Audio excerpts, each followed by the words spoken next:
Welcome to Chandru maths. 117 infantry battalion territorial army recruitment notification release பண்ணியிருக்காங்க. இதில் டோட்டலாக 99 vacancies இருக்குது. இதுக்கு 8th இல்லைனா 10th இல்லைனா 12th கம்ப்ளீட் பண்ணியிருக்கக்கூடிய மேல் கேண்டிடேட்ஸ் எலிஜிபிள். ஸோ இந்த ரெக்ரூட்மெண்ட் வந்து பார்த்தீங்கன்னா கொஞ்சம் வித்தியாசமானது. இதுக்கான ஹைட்டு வந்து 160 சென்டிமீட்டர் இருந்தால் போதுமானது. ஏஜ் வந்து 42 வயசு வரைக்கும் இருக்கலாம். பட் இது வந்து ஃபுல் டைம் ஜாப் கிடையாது. உங்களுக்கு வருஷம் ஃபுல்லாக இதில் சேலரி வரும் அப்படிங்கிற மாதிரிலாம் கிடையாது. எப்போ ரெக்யர்மெண்ட் இருக்குதோ அப்போ தான் வந்து இதில் வந்து ஜாப் இருக்கும். ஓகே, மற்ற டைமில் நீங்கள் உங்களோட மற்ற ஒர்க்கை வந்து பார்க்குற மாதிரி இருக்கும். நீங்கள் வந்து ஆல்ரெடி ஒரு சென்ட்ரல் கவர்மெண்ட்லேயோ இல்லைனா ஸ்டேட் கவர்மெண்ட்லேயோ இல்லைனா ப்ரைவேட் ஆர்கனைசேஷன்லையோ இல்லைனா ஏதாச்சும் ஒரு பிஸ்னஸோ பண்ணுறவங்களா இருந்தாலுமே இதுக்கு அப்ளை பண்ணலாம். ஆக்சுவலாக அந்த மாதிரி இருக்கிறவங்க அப்ளை பண்ணுறது தான் கரெக்டு.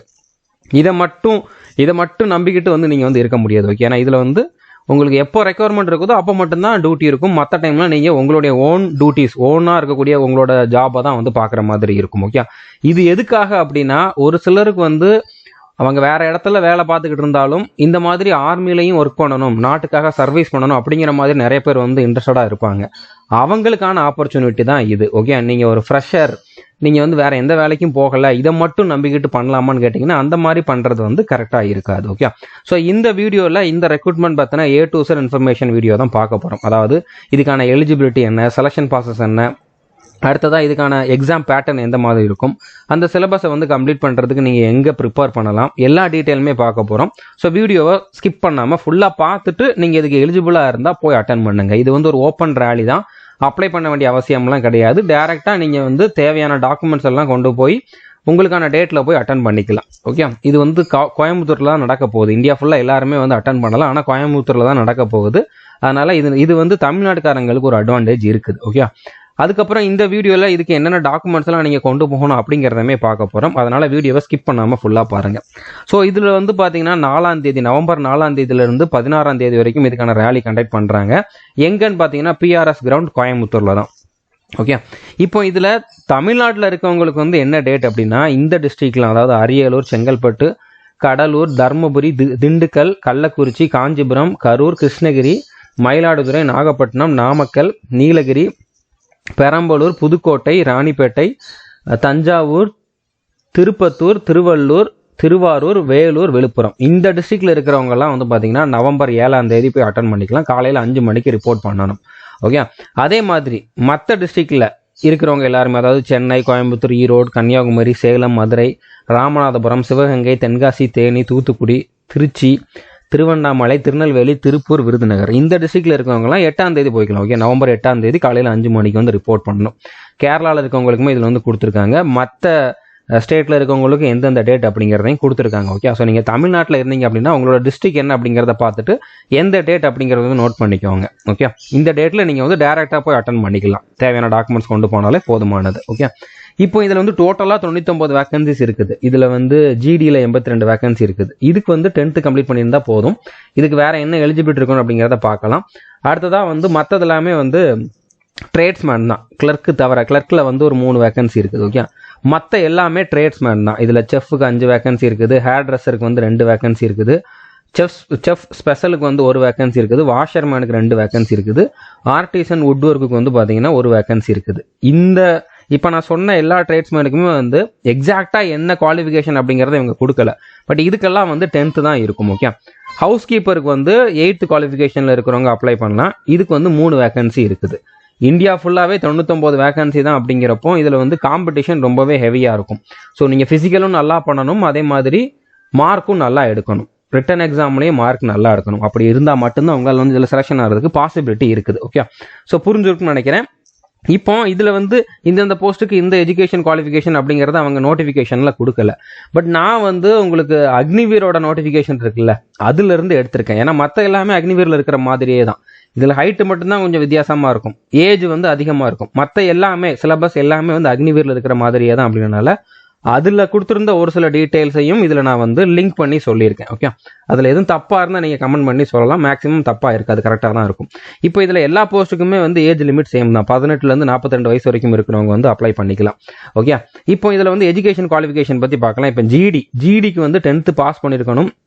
அதில் வந்து பார்த்தீங்கன்னா ஓவராலாக 45% மேலே எடுத்திருக்கணும். கண்டிப்பாக ஒவ்வொரு சப்ஜெக்ட்லையும் நீங்கள் வந்து பாஸ் பண்ணியிருந்தா தான் 10th பாஸ் பண்ணியிருப்பீங்க. அதனால் இதை நீங்கள் பார்க்க வேண்டாம்.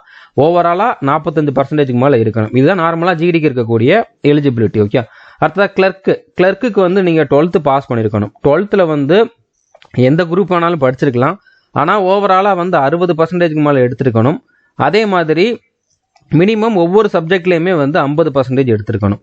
அதுலேயும் வந்து பார்த்தீங்கன்னா இங்கிலீஷில் கண்டிப்பாக 50% எடுத்திருக்கணும். அது போக மேத்ஸ் இல்லைனா அக்கௌண்ட்ஸ் இல்லைனா புக் கீப்பிங் இந்த சப்ஜெக்டில் ஏதாச்சும் ஒரு சப்ஜெக்டில் 12th நீங்கள் 50% மேலே எடுத்திருக்கணும். ஸோ கிளர்க்கு போஸ்ட்டுக்கு நீங்கள் எலிஜிபிளாக இருக்கணும் அப்படின்னா இந்த மாதிரி குவாலிஃபிகேஷன் உங்ககிட்ட இருக்கணும். அதே மாதிரி ட்ரேட்ஸ்மேனில் வந்து 10th குவாலிஃபிகேஷன் இருக்கக்கூடிய ட்ரேட்ஸ்மேன் அப்படின்னா சிம்பிளாக நீங்கள் வந்து 10th பாஸ் பண்ணியிருந்தால் போதும். அதில் வந்து இவ்வளோ பர்சன்டேஜ் அப்படிங்கிற மாதிரிலாம் கிடையாது. அதே மாதிரி 8th குவாலிஃபிகேஷனில் இருக்கிறதுக்குமே வந்து நீங்கள் 8th பாஸ் பண்ணியிருந்தால் போதுமானது. ஓகே, ஸோ புரிஞ்சிருக்குன்னு நினைக்கிறேன். இப்போ இதுக்கான செலெக்ஷன் ப்ராசஸ் எப்படி இருக்கும்னு பார்த்தீங்கன்னா ஃபர்ஸ்ட் வந்து ஃபிசிக்கல் டெஸ்ட் இருக்கும். அதில் குவாலிஃபை ஆகிறவங்களோட டாக்குமெண்ட்லாம் செக் பண்ணுவாங்க. அடுத்ததான் வந்து ட்ரேட் டெஸ்ட். ட்ரேட்ஸ்மேனுக்கு அப்ளை பண்ணியிருந்தீங்கன்னா ட்ரேட் டெஸ்ட் இருக்கும். ஜிடிக்கு வந்து ட்ரேட் டெஸ்ட் கிடையாது. ஓகே, ஜென்ரல் டியூட்டிக்கு வந்து ட்ரேட் டெஸ்ட் கிடையாது. மற்றதுக்கு வந்து ட்ரேட் டெஸ்ட் இல்லைன்னா கிளர்க்குக்கு அப்ளை பண்ணியிருந்தீங்கன்னா அதுக்கான ஸ்கில் டெஸ்ட்டும் இருக்கும். அடுத்து மெடிக்கல் டெஸ்ட்டும் இருக்கும். இதுலலாம் குவாலிஃபை ஆகிட்டீங்க அப்படின்னா ரிட்டன் எக்ஸாம் இன்னொரு நாள் இருக்கும். ஓகே, இது எல்லாமே ஒரே நாளில் கம்ப்ளீட் ஆயிரும். மெடிக்கல் டெஸ்ட் வரைக்கும் ஒரே நாளில் கம்ப்ளீட் ஆயிரும். அடுத்து ரிட்டன் எக்ஸாம் வந்து இன்னொரு நாள் இருக்கும். அது டேட் வந்து இப்போதைக்கு சொல்லலை, எப்போ அப்படிங்கிறத இனிமேல் தான் சொல்லுவாங்க. ஓகே, மற்றபடி இதுக்கான டேட் தான் நான் உங்களுக்கு ஸ்டார்டிங்லேயே சொல்லியிருந்தேன். ரேலிக்கான டேட் அப்படின்னு சொன்னது இந்த இதில் தான். இது ஒரே நாளில் வந்து கம்ப்ளீட் ஆயிரும். ஓகே, அடுத்து வந்து ரிட்டன் எக்ஸாம் எப்போ அப்படிங்கிறது தெரியாது, அது இனிமேல் தான் இன்ஃபார்ம் பண்ணுவாங்க. ரிட்டன் எக்ஸாமுக்கு அப்புறம் வந்து உங்களுக்கு ஸ்க்ரீனிங் அல்லது ஆப்டிடியூட் டெஸ்ட் அப்படிங்கிறதும் இருக்கும். இப்போ வந்து ஆர்மியில் இருக்கக்கூடிய எல்லா ரெக்ரூட்மெண்ட்லேயுமே இந்த ஆப்டிடியூட் டெஸ்ட் அப்படிங்கிறத வந்து மேண்டேட்டரியாக கொண்டு வந்துட்டாங்க. இந்த டெஸ்ட் பற்றி நான் ஆல்ரெடி ஒரு வீடியோ போட்டிருக்கேன். அந்த ஒரு வீடியோ பார்த்தாலே போதும், உங்களுக்கு வந்து இது என்ன அப்படிங்கிறது வந்து கிளியர் ஆயிரும்.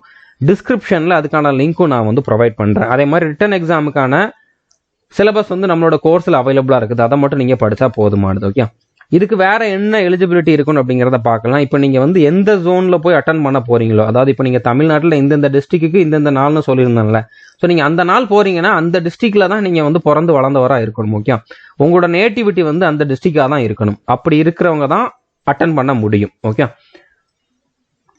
அதே மாதிரி இப்போ நீங்கள் வந்து ஸ்டேட் கவர்மெண்ட்லேயோ இல்லைனா சென்ட்ரல் கவர்மெண்ட்லேயோ இல்லைனா பப்ளிக் செக்டார் வேறு எதுலையாச்சும் வந்து ஒர்க் பண்ணிக்கிட்டு இருக்கீங்க அப்படின்னா நீங்கள் இப்போ ஒர்க் பண்ணிக்கிட்டு இருக்கக்கூடிய அந்த டிபார்ட்மெண்ட்ல இருந்து ஒரு என்ஓசி சர்டிஃபிகேட் வாங்கிட்டு வரணும். அதாவது நோ அப்ஜெக்ஷன் சர்டிஃபிகேட் வந்து வாங்கிட்டு வரணும். இந்த மாதிரி இது நீங்கள் அட்டன் பண்ணுறனாலையோ இல்லைனா இந்த மாதிரி ஒரு டெரிட்டோரியல் ஆர்மியில் ஒர்க் பண்ணுறதுனால அந்த டிபார்ட்மெண்ட்டுக்கு வந்து எந்த அப்ஜெக்ஷனும் இல்லை. அது மட்டும் இல்லாமல் அந்த சர்டிஃபிகேட்டோட தேவைப்படுறப்பெல்லாம் உங்களை வந்து இந்த டெரிட்டோரியல் ஆர்மியில் ஒர்க் பண்ணுறதுக்கு அவங்க ரிலீவ் பண்ணுவாங்க அப்படிங்கக்கூடிய சர்டிஃபிகேட்டும் வாங்கிட்டு போகணும். இது ஒர்க் பண்ணுறவங்களுக்கு. Okay, central government, state government இல்லைனா பப்ளிக் செக்டாரில் ஒர்க் பண்ணுறவங்களுக்கு இந்த இது. ஓகே, மற்றபடி நீங்கள் வந்து ஒர்க் பண்ணலை அப்படின்னா இந்த சர்டிஃபிகேட் தேவையில்லை. அதே மாதிரி நீங்கள் வந்து ஆர்ம்டு ஃபோர்ஸஸ்லையோ சிஏபிஎஃப் இல்லைனா ஆர்மி, நேவி, ஏர்ஃபோர்ஸ் இந்த மாதிரி எதுலேயுமே ஒர்க் பண்ணிக்கிட்டு இருக்கக்கூடாது. அதே மாதிரி ஸ்டேட் போலீஸில் ஒர்க் பண்ணுறவங்களும் இதுக்கு எலிஜிபிள் கிடையாது. ஓகே, ஸோ புரிஞ்சிருக்குன்னு நினைக்கிறேன். அதுக்கப்புறம் இதுக்கான ஹைட் வந்து 160 சென்டிமீட்டர் இருந்தால் போதுமானது. இதில் வேற ரிலாக்ஸேஷன்லாம் கிடையாது. செஸ்ட் வந்து மினிமம் 77 சென்டிமீட்டர் இருக்கணும். எக்ஸ்பேண்ட் பண்ணுறப்போ 5 சென்டிமீட்டராவது மினிமம் எக்ஸ்பேண்ட் ஆகணும். ஓகே, உங்களோட ஏஜ் அதுக்கப்புறம் ஹைட்டுக்கு ஏற்ற வெயிட்டையும் நீங்கள் வந்து மெயின்டைன் பண்ணணும். அதே மாதிரி இதில் ட்ரேட் டெஸ்ட் வந்து பார்த்தீங்கன்னா கிளர்க்குக்கும் மற்ற ட்ரேட்ஸ்மேனுக்கும் இருக்கும். கிளர்க்குக்கு வந்து ட்ரேட் டெஸ்ட் நம்ம சொல்ல முடியாது, ஸ்கில் டெஸ்ட் அப்படிங்கிற மாதிரி சொல்லலாம். ஏன்னா அதில் வந்து கம்ப்யூட்டர் நாலேஜ் இருக்கணும், கம்ப்யூட்டர் ப்ரொஃபிஷியன்சி இருக்கணும். உங்களை டைப் பண்ண சொல்லலாம். அப்படி இல்லைனா அதில் இருக்கக்கூடிய நார்மல் பேசிக்ஸ் வந்து உங்களுக்கு தெரிஞ்சிருக்கணும். ஓகே, டைப்பிங் இருக்கும். அதே மாதிரி அதில் இருக்கக்கூடிய சாஃப்ட்வேர் எல்லாம் உங்களுக்கு வந்து யூஸ் பண்ண தெரிஞ்சிருக்கணும். அதாவது எக்ஸல் இருக்கலாம், பிபிடி இருக்கலாம், அந்த மாதிரி இருக்கிறதெல்லாம் வந்து உங்களால் வந்து யூஸ் பண்ண தெரிஞ்சிருக்கணும். பேசிக் ஹார்ட்வேர் நாலேஜும் இருக்கணும். ஸோ அந்த மாதிரி வந்து செக் பண்ணுவாங்க. ஓகே, ஸோ அதுதான் வந்து கிளர்க்குக்கு அப்ளை பண்ணவங்களுக்கான ஸ்கில் டெஸ்ட்டாக இருக்கும். அதே மாதிரி ட்ரேட்ஸ்மேனுக்குனா நீங்கள் எந்த ட்ரேடில் அப்ளை பண்ணுறீங்களோ அந்த ட்ரேடுக்கான நாலேஜ் இருக்கணும். ஓகே, இப்போ நீங்கள் பார்பருக்கு அப்ளை பண்ணுறீங்கன்னா உங்களுக்கு அந்த நாலேஜ் இருக்கணும். ப்ராக்டிக்கலாக உங்களுக்கு வந்து அந்த ஒர்க்கு தெரிஞ்சிருக்கணும். அதை வந்து செக் பண்ணுவாங்க. ஓகே, ஜிடிக்கு இந்த டெஸ்ட்லாம் எதுவும் கிடையாது. நீங்கள் ஃபிசிக்கலில் பாஸ் ஆனால் போதுமானது, ஃபிசிக்கல் மெடிக்கலில் குவாலிஃபை ஆனால் போதுமானது. ட்ரேட் டெஸ்ட் இருக்காது. ஓகே, இப்போ ஃபிசிக்கல் டெஸ்ட் எப்படி இருக்கும் அப்படிங்கிறத பார்க்கலாம். ஃபிசிக்கல் டெஸ்ட் வந்து டோட்டலாக 100 மார்க்குக்கு இருக்கும். ஓகே, இதில் வந்து கிளர்க்குக்கு மட்டும் இந்த மார்க்லாம் கிடையாது, அவங்க குவாலிஃபை ஆனால் போதுமானது. கிளர்க்கை தவிர ஜிடி ட்ரேட்ஸ்மேனுக்கு வந்து ஃபிசிக்கலுக்கும் மார்க் உண்டு. இந்த 100 மார்க்கில் அவங்க எவ்வளோ மார்க் எடுக்கிறாங்க, இந்த மார்க்கோட சேர்த்து ரிட்டன் எக்ஸாமில் எவ்வளோ மார்க் எடுக்கிறாங்க, அந்த ரெண்டையும் சேர்த்து தான் அவங்களோட செலெக்ஷன் இருக்கும். ஸோ இந்த மாதிரி ஜிடிக்கும் ட்ரேட்ஸ்மேனுக்கும் அப்ளை பண்ணுறவங்களுக்கு ஃபிசிக்கல் ரொம்ப ரொம்ப இம்பார்ட்டன்ட் ஆனது. கண்டிப்பாக அதில் நல்லா பண்ண உங்களுக்கு வந்து நல்ல மார்க் கிடைக்கும். ஆனால் நீங்கள் கிளர்க்குக்கு அப்ளை பண்ணுறீங்க அப்படின்னா உங்களுக்கு வந்து மார்க் பிரச்சனை இல்லை. ஆனால் நீங்கள் கண்டிப்பாக குவாலிஃபை ஆகணும். இதில் ஃபிசிக்கல் டெஸ்ட்டில் வந்து குவாலிஃபை ஆகணும். மார்க்லாம் அதுக்கு கிடையாது. ஓகே, இப்போ இதில் வந்து 1 மைல் ரன். 1 மைல் ரன்னிங்னா வந்து என்னது 1.6 கிலோமீட்டர். ஓகே, 1600 மீட்டர் ரன்னிங் பண்ணுற மாதிரி இருக்கும். இந்த 1600 மீட்டரை வந்து ஏஜ் கேட்டகரியில் பிரிச்சிருக்காங்க. 18லேருந்து 30 வயசுக்கு வரைக்கும் இருக்கிறவங்க வந்து 5.5 நிமிஷத்தில் ரன்னிங் பண்ணீங்க அப்படின்னா 60 மார்க் வந்து கொடுப்பாங்க. 5.5லேருந்து 5.45 நிமிஷம் வரைக்கும் நீங்கள் ரன்னிங் பண்ணீங்க அப்படின்னா அந்த டைமுக்குள்ளே வந்தீங்கன்னா 40 மார்க் கொடுப்பாங்க. 5 நிமிஷம் 46 செகண்டை தாண்டி போயிடுச்சு அப்படின்னா நீங்கள் ஃபெயில். ஓகே, ஸோ இதுக்கப்புறம் உங்களை அடுத்த லெவலுக்கு போகவே விட மாட்டாங்க, உங்களை அதுக்கடுத்து கன்சிடரே பண்ண மாட்டாங்க. அடுத்தது அவங்களோட ஏஜ் வந்து 31லேருந்து 42க்குள்ளே இருக்குது அப்படின்னா நீங்கள் 6 நிமிஷம் 15 செகண்டுக்குள்ளே வந்தீங்கன்னா 60 மார்க். 6 நிமிஷம் 16 செகண்ட்லேருந்து 6 நிமிஷம் 30 செகண்டுக்குள்ளே வந்தீங்கன்னா 40 மார்க். 6 நிமிஷம் 30 செகண்டை விட அதிகமாக வந்தீங்க அப்படின்னா ஃபெயில். ஓகே, ஸோ புரிஞ்சுருக்குன்னு நினைக்கிறேன். ஏஜ் லிமிட்டை பொறுத்து ஃபிசிக்கலுக்கான அந்த டைமிங் வந்து மாறுது, மற்றபடி டிஸ்டன்ஸ் வந்து சேம் தான். அடுத்ததாக வந்து புல்லப்ஸும் இருக்கும். புல்லப்ஸ் வந்து 18லேருந்து 30 வயசு வரைக்கும் இருக்கிறவங்க 10 இல்லைன்னா அதுக்கு மேலே எடுத்தீங்கன்னா 40 மார்க், 9 எடுத்தீங்கன்னா 33 மார்க், 8 எடுத்தா 27 மார்க், 7 எடுத்தா 21 மார்க், 6 எடுத்தா 16 மார்க், 5 இல்லைன்னா அதுக்கு கீழே எடுத்திருந்தீங்க அதாவது 6 விட கம்மியாக எடுத்திருந்தீங்க அப்படின்னா ஃபெயில். ஓகே, அதே மாதிரி 31லேருந்து 42 வயசு இருக்கிறவங்க வந்து புல்லப்ஸ் எவ்வளோ எடுக்கணும்னா 9 இல்லைன்னா அதுக்கு மேலே எடுத்தா 40 மார்க், ஃபுல் மார்க். ஓகே, 8 எடுத்தா 33, 7 எடுத்தா 27, 6 எடுத்தா 21, 5 எடுத்தா 16. 5 விட கம்மியாக எடுத்தீங்க அப்படின்னா ஃபெயில். அது மட்டும் இல்லாமல் உங்களுக்கு வந்து ஜிக்ஸாக் பேலன்ஸ் இருக்கும், அது குவாலிஃபை ஆனால் போதும், அதுக்கு வந்து மார்க்லாம் கிடையாது. 9 ஃபீட் டிச் ஜம்பும் இருக்கும், அதுக்குமே வந்து மார்க் கிடையாது. ஓகே, ஆனால் அது கண்டிப்பாக குவாலிஃபை ஆகணும். ஸோ இந்த ஈவெண்ட் எல்லாமே வந்து இருக்குது, இதில் எல்லாம் உங்களால் வந்து குவாலிஃபை ஆக முடியணும். ஓகே, இதில் வந்து நீங்கள் ஜிடிக்கோ ட்ரேட்ஸ்மேனுக்கோ அப்ளை பண்ணியிருந்தீங்கன்னா நல்ல மார்க் எடுக்கணும், அப்போ தான் உங்களால் வந்து ஃபைனலாக செலெக்ஷன் ஆக முடியும். கிளர்க்குன்னா இதெல்லாம் பாஸ் பண்ணால் போதுமானது. பாஸ்னா அந்த மினிமம் கொடுத்துருக்காங்கல்ல, அதாவது இப்போ 18 to 30 இயர்ஸ் அப்படின்னா 5.5 நிமிஷத்துலேருந்து 5:45, 5:45க்குள்ளே வந்தால் போதும். 42 வயசுக்குள்ள அப்படின்னா 6:30க்குள்ளே வந்தால் போதும், அந்த மாதிரி பண்ணால் போதும். புல்லப்ஸ் எடுக்கிறீங்க அப்படின்னா 30 வயசுக்குள்ளனா 6 புல்லப்ஸ் எடுத்தால் போதும். ஓகே, 42 வயசுக்குள்ளனா 5 புல்லப்ஸ் எடுத்தால் போதும். இதை மட்டும் பண்ணால் போதும், கிளர்க்குக்கு அப்ளை பண்ணுவாங்க. ஓகே, இப்போ இதுக்கான ரிட்டன் எக்ஸாமும் இருக்கும். ரிட்டன் எக்ஸாம் வந்து இப்போ இருக்காது, இப்போ நீங்கள் வந்து ரேலி தான் அட்டன் பண்ண போகிறீங்க. அதில் குவாலிஃபை ஆகிறவங்களுக்கு இன்னொரு நாள் வந்து ரிட்டன் எக்ஸாம் இருக்கும்.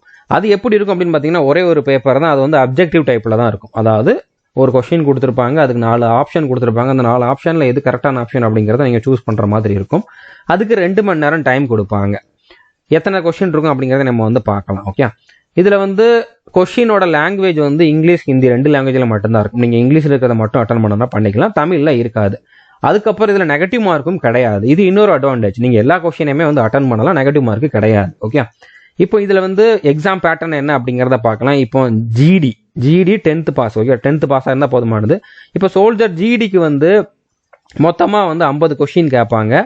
இதில் வந்து ஒரு கொஸ்டினுக்கு 2 மார்க். ஓகே, ஒரு கொஸ்டினுக்கு 2 மார்க், 100 மார்க்குக்கு எக்ஸாம் இருக்கும். இதில் மினிமம் 32 எடுத்தாகணும். பட் 32 மட்டும் எடுத்தால் பத்தாது, நல்ல மார்க் எடுக்கணும். ஓகே, ஒரு 70-80க்கு மேலே எடுக்கணும். ஃபிசிக்கல்லையும் ஃபுல் மார்க் எடுக்கணும். அப்படி எடுத்தால் தான் உங்களுக்கு வந்து இதில் செலெக்ஷன் ஆகிறதுக்கான சான்ஸ் இருக்குது. இதில் வந்து உங்களுக்கு ஜென்ரல் நாலேஜ்லேருந்து 20 கொஸ்டின், சயின்ஸ்லேருந்து 15 கொஸ்டின், மேத்ஸ்லேருந்து 15 கொஸ்டின் கேட்பாங்க. இதுக்கான சிலபஸ் அப்படியே நம்மளோட கோர்ஸில் அவைலபிளாக இருக்குது, ஆல் இன் ஒன் கோர்ஸில் அவைலபிளாக இருக்குது. அதே மாதிரி soldier tradesman 10th pass 8th pass ரெண்டுக்குமே ஒரே மாதிரி தான், 50 கொஸ்டின் 100 மார்க்குக்கு. இதுக்கும் ஜிடிக்கும் எல்லாத்துக்குமே ஒன்று தான். ஓகே, ஜிடி ட்ரேட்ஸ்மேன் எல்லாத்துக்குமே ஒரே மாதிரி தான் இருக்க போகுது. ஜிகேலேருந்து 20, ஜென்ரல் சயின்ஸ்லேருந்து 15, மேத்ஸ்லேருந்து 15. ஓகே, ஜிடிக்குமே அதே தான் கொடுத்துருந்தாங்க, அதே தான் இருக்க போகுது. ஓகே, ஸோ ஜிடி ட்ரேட்ஸ்மேன் ரெண்டுக்குமே ஒரே மாதிரி எக்ஸாம் பேட்டர்ன் தான். ஒரு கொஸ்டினை கரெக்டாக அட்டன் பண்ணால் 2 மார்க்கு, நெகட்டிவ் மார்க்கு கிடையாது. கிளர்க்குக்கு வந்து பார்த்தீங்கன்னா அவங்களுக்குமே வந்து மொத்தமே 100 மார்க்குக்கு தான். ஓகே, 100 மார்க்கு தான் எக்ஸாம் வச்சுருக்காங்க. ஆனால் அவங்களுக்கு வந்து ஃபிசிக்கலுக்கு வந்து மார்க்கு கிடையாது. ஓகே, இப்போ இதில் வந்து ஜிகேலேருந்து 5 கொஷின் கேட்குறாங்க, சயின்ஸ்லேருந்து 5 கொஷின், மேத்ஸ்லேருந்து 10 கொஷின், கம்ப்யூட்டர் சயின்ஸ்லேருந்து 5 கொஷின், ஜென்ரல் இங்கிலீஷ்லேருந்து 25 கொஷின். ஸோ டோட்டலாக 50 கொஷின். ஒரு கொஷினை கரெக்டாக அட்டன் பண்ணிங்க அப்படின்னா 2 மார்க்கு கிடைக்கும். ஓகே, இதில் வந்து உங்களுக்கு மினிமம் பாஸ் மார்க் வந்து 2ஆக பிரித்து கொடுத்துருக்காங்க. இங்கிலீஷில் மட்டும் 25 கொஷினில் 50 மார்க்கில் 20 மார்க் நீங்கள் எடுத்தாகணும். ஓகே, அதாவது அட்லீஸ்ட் 10 கொஷினாவது கரெக்டாக போட்டாகணும். அதே மாதிரி மிச்சம் இருக்கக்கூடிய அந்த 25 கொஷினில், அதாவது அந்த 50 மார்க்கில் 20 மார்க் மினிமம் எடுத்தாகணும். ஓகே, இதெல்லாம் மினிமம் பாஸ் மார்க் தான். பட் இது பத்தாது, இதுக்கு மேலே நீங்கள் நல்ல மார்க் எடுத்தால் தான் உங்களால் வந்து பாஸ் ஆக முடியும், உங்களால் வந்து செலெக்ஷன் ஆக முடியும். இப்போ நீங்கள் ஜாயின் பண்ண வேண்டியது ஆல் இன் ஒன் கோர்ஸில் தான். இந்த எக்ஸாமுக்காக படிக்கணும், எங்கே படிக்கணும்னு தெரியல அப்படின்னா நம்மளுடைய ஆல் இன் ஒன் கோர்ஸில் ஜாயின் பண்ணுங்க. ஜாயின் பண்ணுறதுக்கான ஃபீஸ் வந்து பார்த்தீங்கன்னா 1499. ஒன் டைம் பே பண்ணிங்க அப்படின்னா 3 இயர்ஸ் வேலிடிட்டி உண்டு. இதில் 2000க்கும் அதிகமான வீடியோஸ் அவைலபிளாக இருக்குது, 2000க்கும் அதிகமான பிடிஎஃப்பும் கொடுத்துருக்கோம். இது வரைக்கும் இந்த கோர்ஸில் படித்தவங்க 1000க்கும் அதிகமான பேர் வந்து செலெக்ஷன் ஆகியிருக்காங்க. ஓகே. ஸோ இதில் மட்டும் ஜாயின் பண்ணி இதில் கொடுத்துருக்கிறத மட்டும் படித்தா போதுமானது. இதில் வந்து வெறுமனே இந்த எக்ஸாமுக்கு மட்டும் இல்லை, அக்னிவீருக்கும் இருக்குது, அதுக்கப்புறம் வந்து ரயில்வே எக்ஸாம், எஸ்எஸ்சி எக்ஸாம், மற்ற சென்ட்ரல் ஆர்ம்டு போலீஸ் ஃபோர்ஸில் இருக்கக்கூடிய எக்ஸாம்ஸ் எல்லாத்துக்குமான சிலபஸும் இதில் அவைலபிளாக இருக்குது. ஓகே, மொத்தமாக ஒரு 35 சென்ட்ரல் கவர்மெண்ட் எக்ஸாமுக்கான சிலபஸ் வந்து இதில் அவைலபிளாக இருக்கும். ஸோ நீங்கள் ஆல் இன் ஒன் கோர்ஸில் ஜாயின் பண்ணிவிட்டு அதில் கண்டென்ட்டை கிளிக் பண்ணிங்கன்னா நிறையா ஃபோல்டர் வரும். அதில் நீங்கள் பார்க்க வேண்டியது அக்னிவீர் ஃபோல்டர் தான். இது வந்து சோல்ஜர் தானே, இதுக்கு ஏன் அக்னிவீர் ஃபோல்டர் அப்படிங்கிற மாதிரி கேட்டிங்கன்னா ரெண்டுக்கும் ஒரே சிலபஸ் தான். அப்படினாலும் நீங்கள் வந்து அக்னிவீர் ஃபோல்டர்லேயே பாருங்கள். அக்னிவீர் ஃபோல்டரில் ஆர்மி அப்படிங்கக்கூடிய ஃபோல்டர் ஓப்பன் பண்ணிங்கன்னா ஜிடி ட்ரேட்ஸ்மேனுக்கு ஒரு ஃபோல்டர் இருக்கும், அதே மாதிரி கிளர்க்கு ஸ்டோர் கீப்பருக்கு ஒரு ஃபோல்டர் இருக்கும். இப்போ உங்களுக்கு தேவையானது இந்த 2 மட்டும்தான், டெக்னிக்கல் வந்து இதில் கொடுக்கல. ஓகே, ஸோ ஜிடி ட்ரேட்ஸ்மேனுக்கான டைம் டேபிளும் நான் கொடுத்துருப்பேன். அதில் எக்ஸாக்டாக எத்தனை கொஸ்டின் எந்தெந்த சப்ஜெக்ட்லேருந்து கேட்பாங்க அப்படிங்கிறதையும் கொடுத்துருப்பேன், டைம் டேபிளும் கொடுத்துருப்பேன். இதை நீங்கள் ஓப்பன் பண்ணி பார்த்துக்கலாம். அதுக்கான வீடியோஸ் எல்லாமே இதே ஃபோல்டரில் தான் இருக்கும். அந்த டைம் டேபிளுக்கு ஏற்ற மாதிரி நீங்கள் இதில் இருக்கக்கூடிய வீடியோஸை பார்த்தா போதுமானது. அதே மாதிரி தான் கிளர்க்குக்கான டைம் டேபிளும் இதில் இருக்கும். ஓகே, ஸோ இதை மட்டும் நீங்கள் ஃபாலோ பண்ணால் போதுமானது. இப்போ வேறு என்னென்ன இம்பார்ட்டன்ட் டாக்குமெண்ட்ஸ்லாம் நீங்கள் ரேலிக்கு கொண்டு போகணும் அப்படின்னு பார்த்தீங்கன்னா, நான் சொல்கிற எல்லா டாக்குமெண்ட்டுமே நீங்கள் ஒரிஜினல் கொண்டு போகணும். அது போக 2 ஃபோட்டோ காப்பி, 2 ஜெராக்ஸ் காப்பி எடுத்து அதை அட்டஸ்டேஷன் பண்ணியிருக்கணும். செல்ஃப் அட்டஸ்டட்னு இங்கே சொல்லலை. அப்போ அட்டஸ்டேஷன் அப்படின்னா கிட்ட சைன் போடக்கூடிய யாராச்சும் ஒரு ஆஃபீஸர்கிட்ட சைன் வாங்கணும். டாக்டராக இருக்கலாம், ஸ்கூல் ஹெச்எம்மாக இருக்கலாம், அந்த மாதிரி கிட்ட சைன் போடக்கூடிய கெசட்டர் ஆஃபீஸர் யார்கிட்டனாலும் நீங்கள் வந்து அட்டஸ்டேஷன் வாங்கிட்டு போயிருங்க. ஏன்னா செல்ஃப் அட்டஸ்டட்னு இவங்க சொல்லலை. ஓகே, ஸோ எல்லாத்துக்குமே எல்லா சர்டிஃபிகேட்டுக்குமே ஒரிஜினலும் இருக்கணும், 2 ஜெராக்ஸ் காப்பி இருக்கணும். அந்த 2லையுமே நீங்கள் வந்து அட்டஸ்டேஷன் பண்ணியிருக்கணும். ஸோ என்னென்ன அப்படின்னு பார்த்தீங்கன்னா, இப்போ உங்களுக்கு என்ன எஜுகேஷன் குவாலிஃபிகேஷனோ அதுக்கான எஜுகேஷன் குவாலிஃபிகேஷன் சர்டிஃபிகேட் நீங்கள் கொண்டு போகணும். நீங்கள் 8th லெவலுக்கு தான் அப்ளை பண்ணிக்கிங்கன்னா 8th வரைக்கும் இருக்கக்கூடிய எஜுகேஷன் குவாலிஃபிகேஷன் சர்டிஃபிகேட் இருந்தால் போதும். இல்லை 12th லெவலுக்கு அப்ளை பண்ணிக்கிங்கன்னா 10th மார்க் ஷீட்டும் வேணும், 12th மார்க் ஷீட்டும் வேணும். ஆனால் கண்டிப்பாக எல்லாருமே 10th மார்க் ஷீட் கொண்டு போயிருங்க. ஏன்னா உங்களோட டேட் ஆஃப் பர்த் சர்டிஃபிகேட் நீங்கள் கொண்டு போகல அப்படின்னா 10th மார்க் ஷீட்டில் என்ன டேட் ஆஃப் பர்த் இருக்குதோ அதை தான் ப்ரூஃபாக எடுப்பாங்க. ஸோ டேட் ஆஃப் பர்த்துக்கு நீங்கள் தனியாக சர்டிஃபிகேட் கொண்டு போக வேண்டிய அவசியம் கிடையாது. 10th மார்க் ஷீட் இருந்தாலே போதுமானது. அது போக நீங்கள் 12th குவாலிஃபிகேஷனில் அப்ளை பண்ணியிருக்கீங்கன்னா 12th மார்க் ஷீட் வேணும். அது போக உங்களுக்கு எக்ஸ்ட்ரா குவாலிஃபிகேஷன் இருக்குது அப்படின்னா டிகிரியோ டிப்ளமோவோ ஐடிஐயோ முடிச்சிருக்கீங்கன்னா அதுக்கான மார்க் ஷீட்டு சர்டிஃபிகேட் எல்லாமே நீங்கள் கொண்டு போயிருங்க. டொமிசில் சர்டிஃபிகேட் கண்டிப்பாக இருக்கணும், அதில் உங்களோட ஃபோட்டோவோட இருக்கணும். ஓகே, அதாவது நேட்டிவிட்டி சர்டிஃபிகேட் தான்.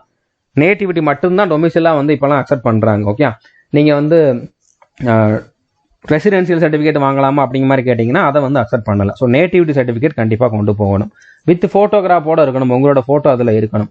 அதே மாதிரி உங்களோட கேஸ்ட் சர்டிஃபிகேட். ஓகே, அதாவது நீங்கள் வந்து எஸ்சி எஸ்டி ஓபிசி எந்த கேட்டகரியோ அந்த கேட்டகரிக்கான சர்டிஃபிகேட்டும் கொண்டு போகணும். அதுலேயுமே வந்து உங்களோட ஃபோட்டோ இருக்கணும். ஓகே, ஸோ அதையுமே வந்து சொல்லியிருக்காங்க. ஸோ புரிஞ்சிருக்குன்னு நினைக்கிறேன். அது போக கேரக்டர் சர்டிஃபிகேட்டும் வாங்கிட்டு போகணும்.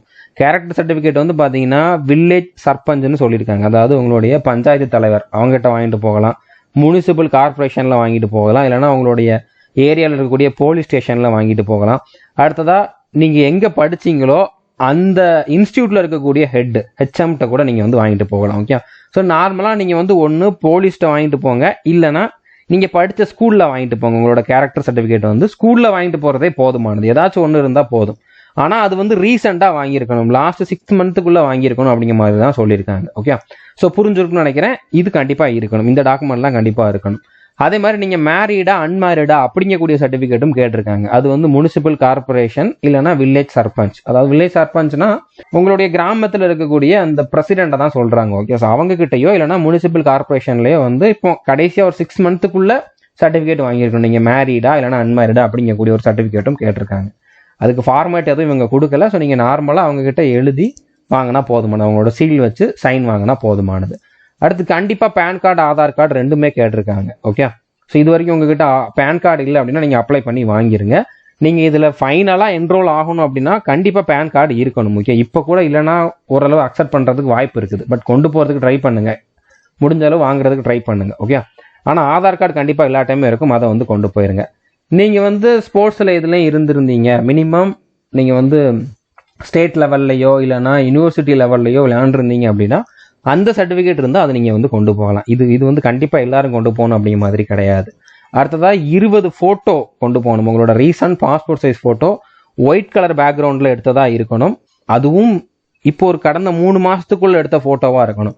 அந்த மாதிரி ஃபோட்டோ ஒரு 20 ஃபோட்டோ கொண்டு போங்க. ஃபோட்டோலலாம் நீங்கள் வந்து அட்டஸ்டேஷன் பண்ண வேண்டிய அவசியம் கிடையாது, அதில் எதுவும் பண்ணிடாதீங்க.